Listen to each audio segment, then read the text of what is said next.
અસ્સલામુ અલૈકુમ.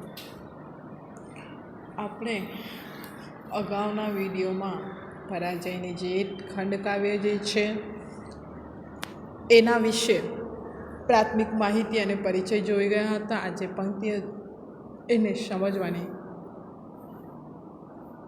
કોશિશ કરીશું. શરૂઆત ખંડકાવ્યની કંઈક આ રીતે થાય છે. થયું ખતમ યુદ્ધને શકલ શોર તેનું શમ્યો, કલિંગ પડ્યું અશોક નૃપ પામ્યો છે જય. થયું ખતમ યુદ્ધ. ખતમ એટલે કે પૂરું થાય છે, યુદ્ધ પૂરું થાય છે. શકલ શોર તેનું શમ. શકલ એટલે કે તમામ, અહીં જે લેવાનું છે કે ચારે બાજુનો. શોર એટલે કે અવાજ. શમ્યો એટલે કે શમી ગયો છે, શાંત પડી ગયો છે. ચારે બાજુ યુદ્ધ પૂરું થઈ ગયું છે અને ચારે બાજુ જે અવાજ હતો યુદ્ધનો તે શમી ગયો છે. કલિંગ પડ્યું એટલે કે કલિંગ જે છે એ નગર હારી ચૂક્યું છે. અશોક નૃપ પામ્યો છે જય. અશોક નૃપ એટલે કે રાજા. બરાબર, સમાનાર્થી માટે ખ્યાલ રાખશો કે અશોક રાજા જે છે એનો વિજય થયો છે. ભયંકર હતી લડાઈ, શહુ નાદ શસ્ત્રો તણા. ભયાનક હતા, કૃતાંત તણ કરતો તહીં તાંડવ. લડાઈ કેવી હતી? ભયાનક હતી.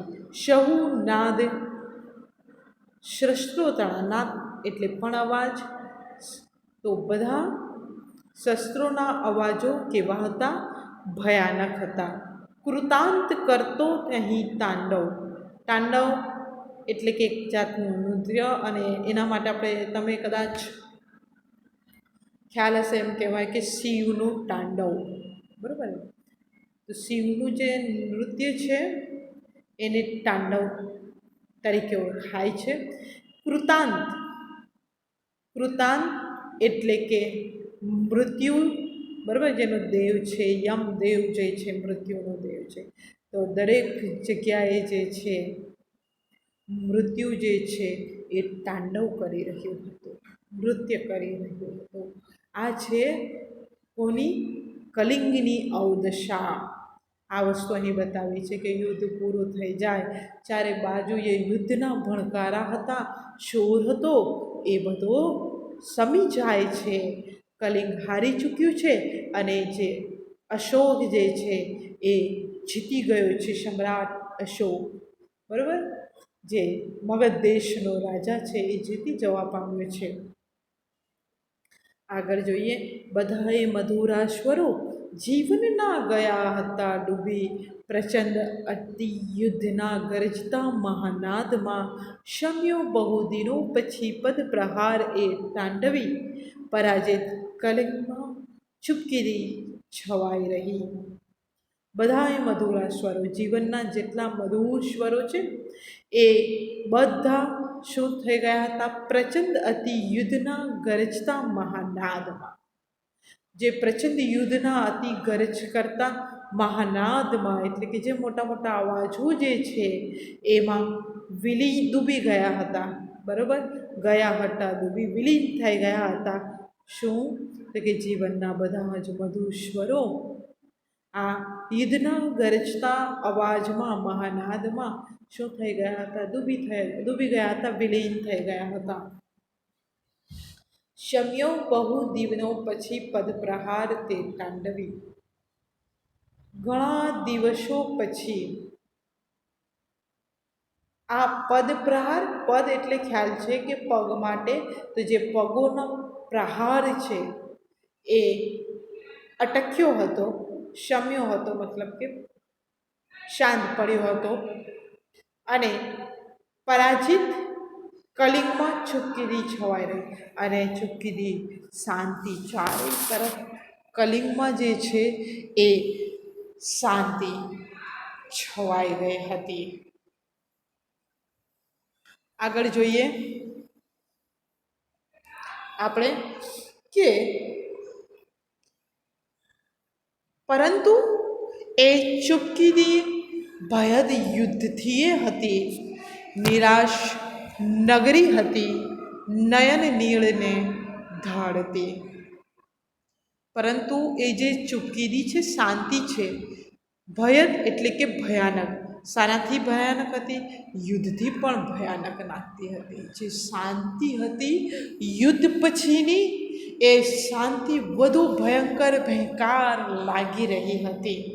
કારણ કે અનેક લોકોના ભોગ લઈ ચૂકી હતી. નિરાશ નગરી જે છે, નયન નીરને ધારથી, આંખોમાંથી, નયન એટલે કે આંખો, નીર આંખોમાંથી આંસુ સારી રહી હતી નિરાશ થઈને. પણ બિન સહાય હતી, બિન સહાયે કરુણ આજ તેની સ્થિતિ, સમૂળ ઉખડી ગયેલ મૃદુ વેલસીએ પડી. બિન સહાય, અસહાય, જેનો કોઈ સહારો નથી, એની આ જે કરુણ સ્થિતિ છે, કરુણાજનક દયાજનક સ્થિતિ છે, એ કેવી પડી છે? તો કે સમૂળ એટલે કે મૂળમાંથી ઉખડી ગયેલી જે વેલ જેમ પડે છે ને, એ રીતે પડી હતી. વાગોળે છે વિજય શિબિરે આજ સમ્રાટ તેના. આજે સમ્રાટ અશોક એની છાવણીમાં એના વિજયનું રટણ કરી રહ્યો છે. દીપ્તિ તેના નયનમહી છે દર્પ કેરી ભરેલી. જે આંખોમાં એનું તેજ છે, નયનમહી દીપ્તિ દર્પ કેરી ભરેલી. તો એ દર્પ એટલે કે અભિમાન, ગર્વ જે છે એ, અને દીપ્તિ એટલે કે પ્રકાશ અને તેજ. નયનમહી એટલે કે આંખોમાં જે તેજ છે, એમાં શું દેખાઈ રહ્યું છે? અભિમાન દેખાઈ રહ્યું છે. જો જાતે વિજય, હું જાતે વિજય જોયા, નૃપને સ્ફુરે ઉર્મી એવી. એના મનમાં એવી લાગણી સ્ફુરે કે હું જાતે વિજય જોઉં, જાતે શું જોવું છે એને? જોઉં જાતે મગધ અસીની ધાર છે તીક્ષણ કેવી. મગધ દેશની અસી, અસી એટલે શું થાય છે? તલવાર. અને તીક્ષણ એટલે કે કેટલી ધારદાર તેજ છે, એ મારે જાતે જઈને જોવી છે. જે વિજય મેળવ્યું છે મગધ દેશની તલવારે, તે મગધ દેશની તલવારની ધાર કેટલી તીક્ષણ છે, એ હું જોઉં. એનું મન એ જોવા ઈચ્છી રહ્યું છે. ગયા તેજને આવ્યું અંધકાર. અભિમાનને તેજ જે છે ને, એ દૂર થયો અને અંધકાર વ્યાપી ગયો. પરંતુ કલિંગમાં હતો આજ એવો નથી ભેદ, કિંતુ કલિંગે લગારે. પરંતુ કલિંગમાં લગાર એટલે સહેજ જરા પણ ફરક નહોતો. હતો આજ ઉરેને બહાર જુએ એક અંધાર અને અપાર. અપાર એટલે કે પુષ્કળ પ્રમાણમાં. એક હૃદયમાં અને હૃદયની બહાર એક અંધકારને જોઈ રહ્યો છે. નિહાળવાને નીચ જીત જાતે, નીચ એટલે કે પોતાની, પોતાની જીતને જાતે જોવા માટે એ અંધારમાં, એ નગરી સ્મશાને રાજા પ્રવેશે. એ અંધારામાં સ્મશાનસી એ નગરીમાં પ્રવેશે છે. કરવા પ્રકાશ મચાનજીઓ લઈ લઈ સાથ. પ્રકાશ અંધકારમાં પ્રકાશ કરવા માટે અને પોતાના વિજયને નિહાળવા માટે એ મશાલચીઓ જે છે એ એની સાથે કંઈક એટલે કે કેટલાક મશાલચીઓ, મશાલ લઈને ચાલનાર જે માણસ છે એને મશાલચી કહેવાય. એટલે કે એ લોકોને લઈને એ સાથે નીકળે છે. અને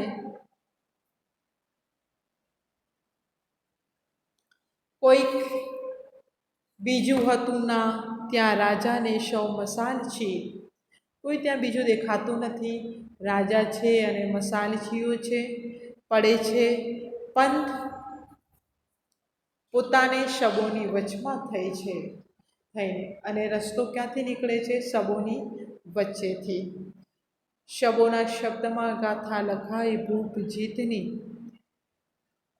એની જે વિજય ગાથા જે છે એ શબોના શબ્દોથી લખાય છે. એ પ્રશ્ન નીકળે છે કે સમ્રાટ અશોકની જીતની ગાથા શેનાથી લખાઈ હતી? તો સમ્રાટ અશોકના જીતની ગાથા કલિંગ નગરીની ધરતી પર પડેલા શબોથી લખાઈ હતી. કારણ કે રાજમાર્ગો, મહેલાઓ, આખી નગરી જે છે એ શબોથી ભરી હતી. ડાબે ને જમણે આંખો ફેરવી ભૂપ વાંચતો, ડાબી તરફ આંખ ફેરવે છે, જમણી તરફ આંખ ફેરવે છે, દરેક જગ્યાએ જે છે એને શબો દેખાય છે. ઉકેલી જેમે તેમ જયનો અર્થ જાગતો, રાજા આજે અનુભવ કરે અંતરે કંઈ અપૂર્વ. હવે જેમ જેમ એ પોતાનો જીતનો ઉકેલ મેળવવા ચાહે છે તેમ તેમ એને જીતનો અર્થ સમજાતો જાય છે અને ક્યારેય ન જાણ્યો હોય એવો વિજયનો ભયંકર અર્થ એને સમજાય છે.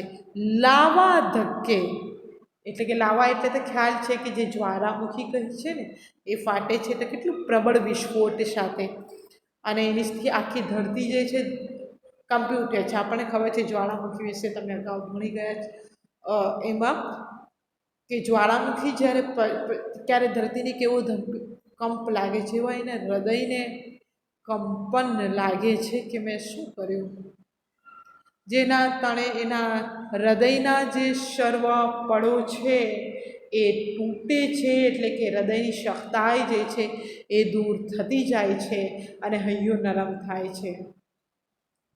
જોવાની જઈને ઈચ્છા હવે એના નૃત્યને રહી. હવે એને વિજયને જોવાની એને ઈચ્છા નથી. ઉર કે આંખ એની આ સકીના જીતને સહી. હવે એની હૃદય કે આંખ આ જીતને જોઈ શકવા, સહન કરવા સક્ષમ નથી. શ્રણાર્ધ, શ્રણ વત્તા અર્ધ, અડધી ક્ષણ. શ્રણાર્ધ એટલે સુસંધિ છૂટી પડે છે. ક્ષણ વત્તા અર્ધ એટલે કે અડધી ક્ષણ એના પાય એટલે કે પગ થંભી જવા અટકી જાય છે. ચિત્ત વિમાષણ, વિમાષણ પશ્ચાતાપ જે છે, વિમાષણ જે છે એમાં પડી જાય છે. રાજા આજ્ઞા કરે છે, ચાલો સૌ શિબિરે પાછા. દરેક ભૂપ એટલે પણ રાજા, અને આજ્ઞા કરી દે છે પેલા મસાલચીઓને, સૌ ચાલો શિબિરે પાછા.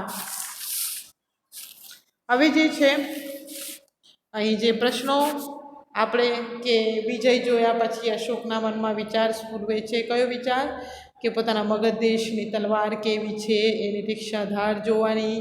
ત્યાર પછી પ્રશ્ન એ કે અશોક જીતની ગાથા શેનાથી લખાઈ હતી.